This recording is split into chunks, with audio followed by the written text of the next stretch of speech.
The taxi waited at the curb while my son wrapped me in a tight hug on the front porch. He pressed a thick envelope into my hands, first-class plane tickets, resort confirmations, a full itinerary printed on expensive paper. "Mom, you've earned this," he said, his smile wide and perfect. I wanted to trust him completely. But when I climbed into the back seat and closed the door, something felt wrong. I glanced down at my keychain. The spare house key I always kept there was missing. My stomach dropped. I asked the driver to hold on a moment. I walked back inside, moving quickly to the drawer where I stored important papers. My property deed wasn't where I'd left it. A cold wave washed over me. I stepped back outside and told the driver I'd changed my mind. I paid him and watched his taillights disappear down the street. I stood alone on my porch, the envelope still clutched in my hand, and realized everything had just shifted. The air smelled like rain, and somewhere down the block a dog barked twice. Something was happening, and I needed to figure out what before it was too late. My hands wouldn't stop shaking. The next morning, I baked a batch of pecan bars and drove to my son's office downtown. I told myself I was just being a thoughtful mother, bringing treats for his coworkers. The receptionist recognized me and waved me straight back to his office. He was in a meeting, so I waited inside. That's when I saw it, a manila folder sitting right there on his desk, stamped with my home address. My hands shook as I opened it. Inside were professional photographs of my living room, my kitchen, even my bedroom. Photos I'd never agreed to. Clipped to the front was a real estate listing agreement. It said the owner would be traveling and the house would be empty for showings. My name was typed as the seller, but the signature looked too smooth, too perfect. I heard footsteps coming down the hallway. I quickly closed the folder and placed it exactly where I'd found it. My mouth went dry. My pulse hammered in my ears. My son walked in with a huge smile. "Hey, Mom. Are you excited about your trip?" he asked brightly. I forced myself to smile back and nodded, tasting metal on my tongue. Inside, my heart was breaking into pieces. He talked about white sand beaches and spa treatments, but his eyes kept drifting toward the locked drawer on his desk. I knew that's where he'd hidden the folder after I left. When I mentioned casually that I worried about my garden while I was away, he said quickly, "Don't worry about anything. I'll handle it all." The way he said it made my skin crawl. I realized he meant he was already handling things, without asking me. I drove home slowly, gripping the steering wheel so hard my knuckles turned white. When I pulled into my driveway, I just sat there in the silence of my car. The betrayal felt like a physical weight pressing down on my chest. But then something inside me shifted. If my son had made a plan behind my back, then I could make a better plan right in front of his face. I went inside, made a pot of strong coffee, and pulled out every important document I owned. The kitchen clock ticked steadily above me. I opened my laptop and started a new document. At the top, I typed, "What he doesn't know, I know." Then I began writing everything down, every detail, every suspicion, every piece of evidence I could remember. By lunchtime, I was sitting in a law office across from a sharp-eyed attorney named Lillian. I told her everything, the missing key, the photographs, the forged signature on the listing agreement. She didn't look shocked at all. "We can protect you," she said calmly.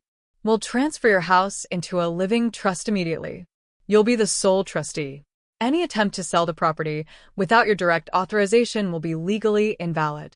We spent the next 3 hours filling out paperwork, signing documents, and getting everything notarized.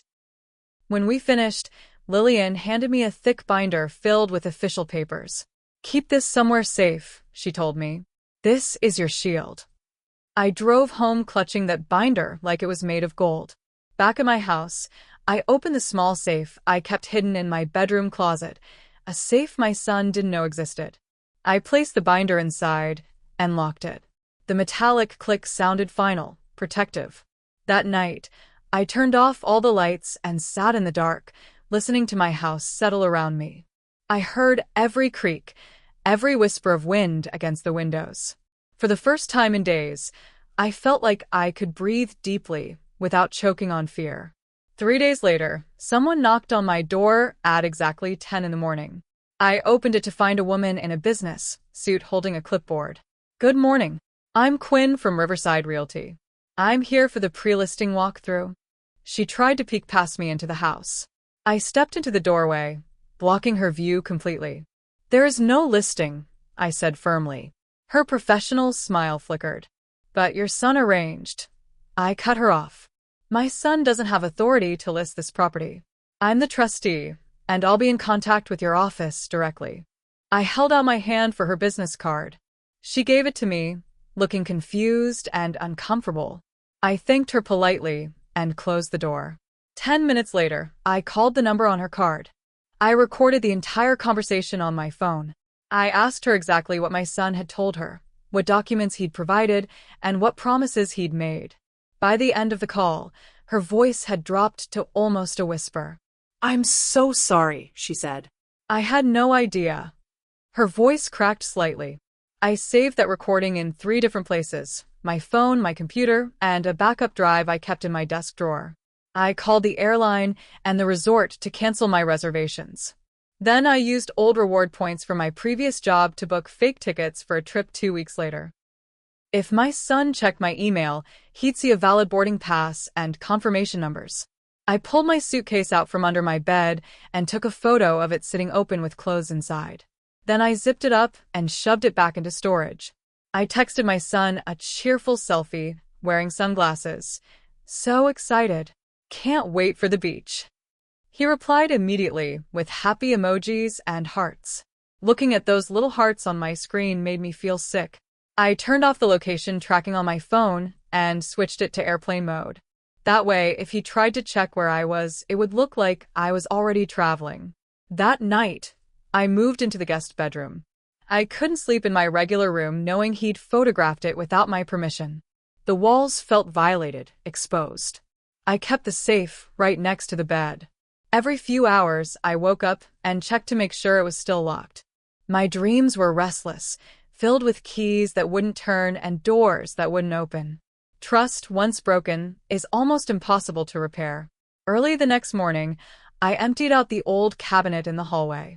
I pulled out years of forgotten paperwork, tax returns, medical bills, instruction manuals for appliances I no longer owned. Buried at the very bottom, inside an envelope marked insurance documents, I found it. My original property deed. He hadn't stolen it. He'd just taken photos of it.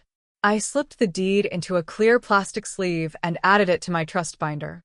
My late husband's signature was still there on the bottom line, his handwriting as familiar as my own. I pressed my fingers against his name and felt tears sting my eyes. "I'm protecting what we built," I whispered to the empty room. Then I called Lillian again.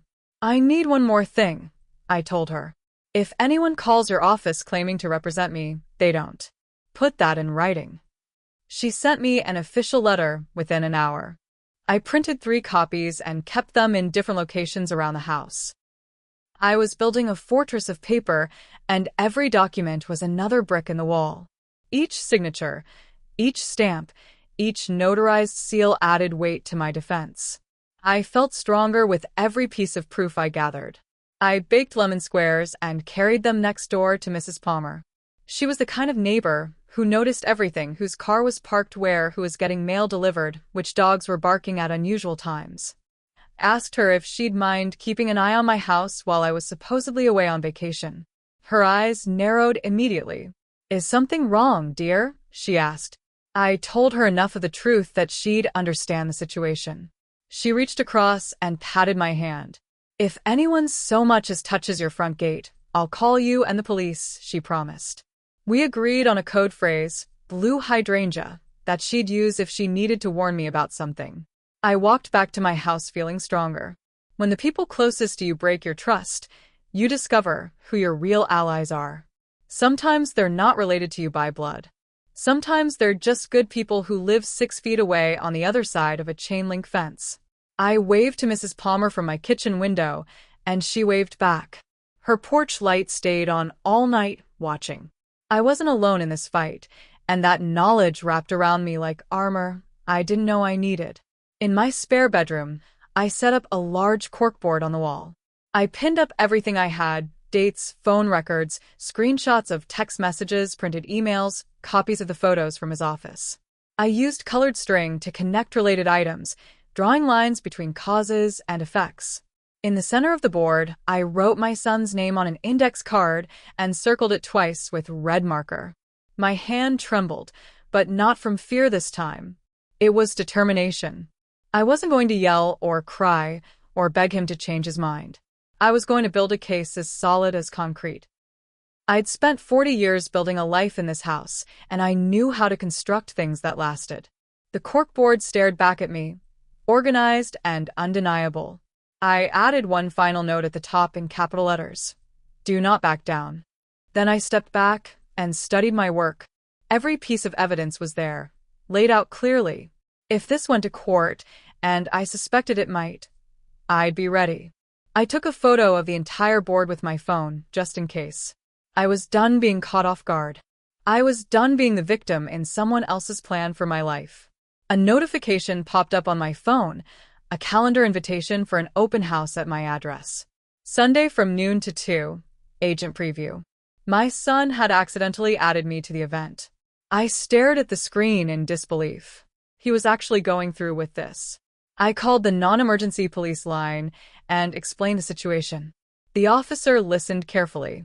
You should post a notice, he advised. Make it clear that any showing requires your consent as trustee. I printed a large sign and taped it inside the glass panel of my front door, where anyone walking up would see it immediately. On Sunday at noon, I stood in my living room and watched through the window. 2 real estate agents walked up my sidewalk carrying clipboards and shoe covers. I opened the door before they could knock. There is no authorized listing, I said calmly, handing each of them a copy of my trust documents. Their faces went pale. They backed away quickly, whispering to each other. 2 minutes later, my phone buzzed. It was my son calling. I stared at his name on the screen and let it ring until it went to voicemail. My heart pounded in my chest. I felt powerful and terrified at the same time, but I didn't answer. He texted me, "Where are you right now?" I was standing in my kitchen wearing slippers, watching dust particles float through the afternoon sunlight. I typed back, "At the airport, about to board." He responded immediately, "Perfect. Have an amazing time. Don't worry about the house. Everything's handled." I set my phone face down on the counter and took several deep breaths. The urge to call him and scream was almost overwhelming. Instead, I forwarded our entire text conversation to my personal email and to Lillian. "Document everything," she wrote back. "No matter how small it seems." I turned my phone completely off and put it in a kitchen drawer. I needed silence. I needed to feel my house around me without the constant buzzing of his lies. I walked from room to room, touching the walls, straightening picture frames, running my hands over furniture I'd owned for decades. This was my home. Mine. Not an asset to be liquidated. Not a problem to be solved. If my son was going to push me, he was about to discover I could push back twice as hard. I wiped down the kitchen counter and felt the familiar dent near the sink, the spot where the Thanksgiving turkey had slipped from my hands 15 years ago. Every mark in this house held a memory. I opened the old recipe box on the shelf, and the smell of vanilla and old paper drifted up. These weren't just index cards. They were my mother's handwriting, my grandmother's notes in the margins. I started packing a box labeled Family History and found my son's high school graduation photo. I found the watch his father had given him when he turned 16, before cancer took my husband from us. I set the watch on the kitchen table and stared at it. My son had promised his father he'd always remember what family meant. I took a photo of that watch sitting next to my trust binder. The contrast said everything. Promises made, promises broken. I left the watch right there on the table. If he came back inside, he'd see it. A silent reminder of the man he'd promised to be. My phone rang while I was washing dishes. It was Bennett, someone who worked in my son's department. "You didn't hear this from me," he said quietly, "but he's been bragging around the office. He told people he's unlocking a major asset to fund his buy-in for a partnership promotion." My hands went numb. I had to sit down. He wasn't just trying to sell my house. He was selling me to climb the corporate ladder. Does his boss know where the money's actually coming from? I asked. Bennett hesitated. They know the numbers. They don't know it's his mother's house. I thanked him and hung up. I added notes from our conversation to my corkboard. If my son wanted to turn me into a line item on his financial portfolio, he was about to learn that some assets fight back. I printed Bennett's phone number and the date we spoke. Everything was evidence now. Everything mattered. I wasn't just protecting my house anymore. I was protecting my dignity, my independence, and my right to make my own choices about my own life. An email arrived from Quinn, the realtor. She'd sent me every document she had, listing agreements, photo permissions, email exchanges with my son. "I'm horrified," she wrote. "Your son told me you had memory problems and needed help downsizing. I never would have proceeded if I'd known the truth." My jaw clenched so hard it hurt. He told people I was losing my mind, that I couldn't be trusted with my own decisions. I forwarded everything to Lillian and to the police officer I'd spoken with earlier. We drafted a formal cease and desist letter and sent it to my son's personal email and his work address. He called within 5 minutes. I watched my phone ring and did nothing. He sent a text. "What is this?" I typed back one word: boundaries. He responded with a long paragraph of excuses and accusations. Then, finally, silence. Good. Silence meant he was starting to understand. When you spend your whole life being soft and accommodating, people forget you have edges. Now he was finding them. Now he was learning that kindness has limits, and he'd crossed every single one. 2 days later, I caught a man standing at my back gate with a measuring tape. "Just checking the yard dimensions," he said casually, like he had every right to be there. I pulled out my phone and took his picture. "Leave now, or I'm calling the police," I said. He muttered something about working for the Sun and hurried away. I immediately sent the photo to the police officer who'd been helping me. She called back within 30 minutes. "We've documented this," she said. "You're doing everything right. Keep reporting these incidents." My heart pounded long after the man had disappeared down the street. Fear has a way of climbing up your throat and sitting there like a stone. I made myself a cup of tea and pressed the warm mug against my chest. I whispered to myself, out loud in my empty kitchen, "You are not leaving this house. This is yours. You're staying." Saying it out loud made it real. Made it a promise I intended to keep, no matter what happened next. I was drawing a line, and that line was the threshold of my front door. I called my son and invited him to dinner. He arrived carrying a bottle of wine and wearing his best smile, the one he used on clients. I served roasted chicken and said grace while he fidgeted with his napkin. Halfway through the meal, I slid the trust binder across the table. "I know what you tried to do," I said quietly. He blinked at me, then laughed in a way that didn't sound real. "Mom, you're imagining things. I'm trying to help you." I opened the binder to the page showing my trustee's signature. Then I placed Quinn's email next to it. His face changed. His jaw got tight. "This is for your own good," he said. "You're getting older. The stairs are too steep. The neighborhood isn't what it used to be." I looked him in the eyes. "If you're so worried about the stairs, come over tomorrow and fix the loose railing on the porch," I said softly. He stared at me. He didn't answer. He stood up, left the wine bottle on the table, and walked out. I sat alone in the silence he left behind. The next morning, I painted my front steps and rehung the wind chimes my husband had made from old silverware years ago. Neighbors walking by waved and complimented the fresh coat of blue paint. The mailman said the house looked beautiful. I wrote my son a letter by hand. Real ink, real paper, nothing digital that could be deleted or denied later. I mailed it to his office. "I love you. I will not be removed from my home. Do not come here without calling first." That evening, I saw his car parked across the street. He sat there for almost 20 minutes, just watching my house. He never got out, never knocked. I watched him from behind the curtain until he finally drove away. Love can hold a firm boundary without raising its voice. That's what I was doing.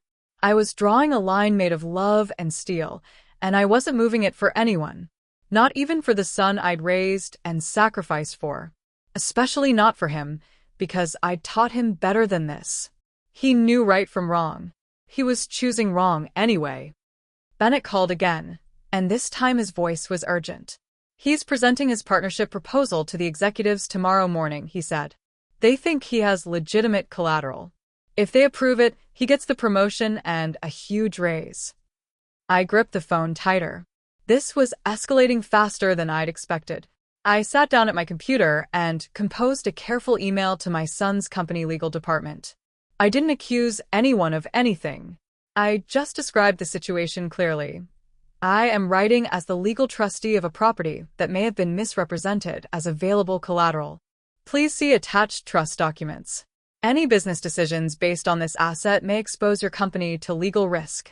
I attached my proof and hit send. My hands were shaking, but my decision was steady. 1 hour later, I received a reply from their lawyer. Thank you for bringing this to our attention. We take such matters seriously and will investigate immediately. I forwarded the email chain to Lillian. That afternoon, my son texted. Did you contact my employer? I typed back. I protected my home. He didn't respond. Bennett sent one final message. They pulled him into HR, closed-door meeting. I stood at my kitchen sink, staring out at the garden, and felt the wind chimes sing. A courier arrived the next day with a thick envelope from Lillian. Inside was an official affidavit laying out the entire timeline, every date, every document, every lie. It was signed, notarized, and stamped with legal seals. Keep copies everywhere, Lillian advised on the phone.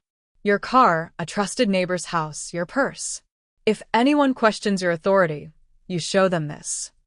I slipped one copy into my glove compartment, gave another to Mrs. Palmer to keep in her freezer. She swore by keeping important papers in the cold, and tucked a third into the lining of my purse. I wasn't hiding.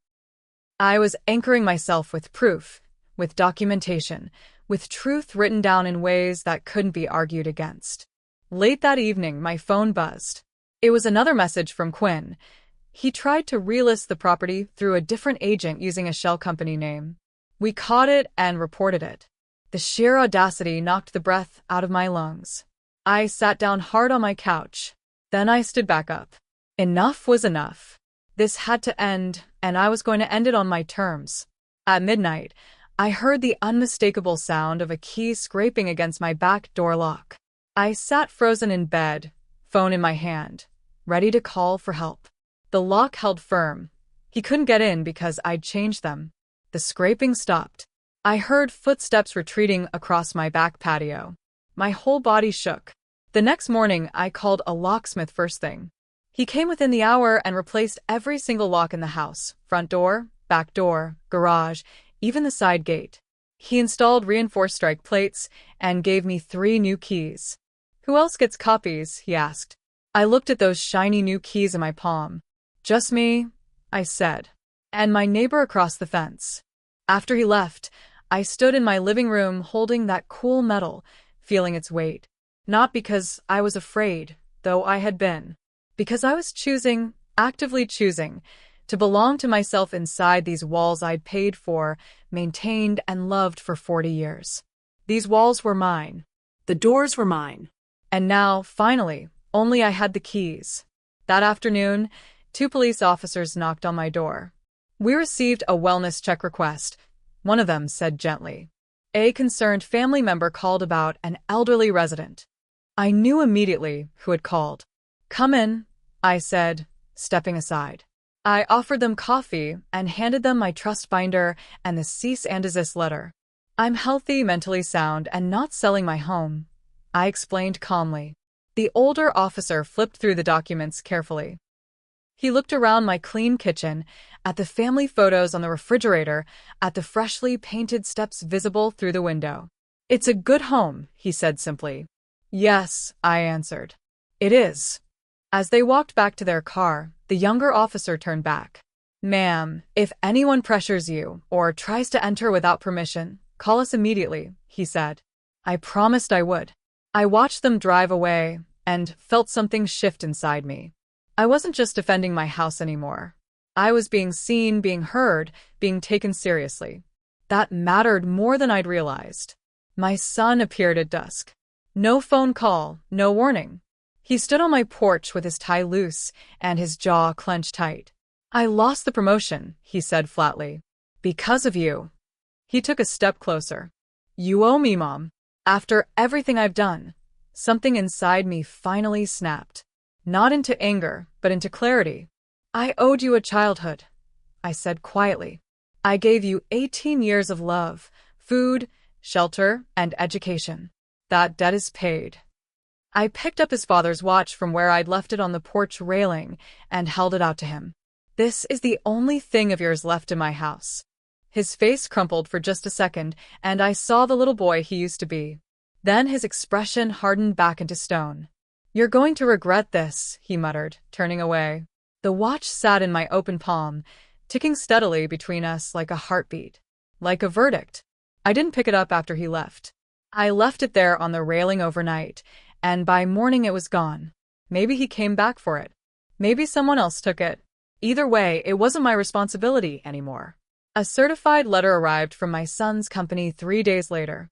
Inside was an internal disciplinary notice, formal censure for misrepresenting personal assets, mandatory ethics retraining, performance review postponed for 1 year.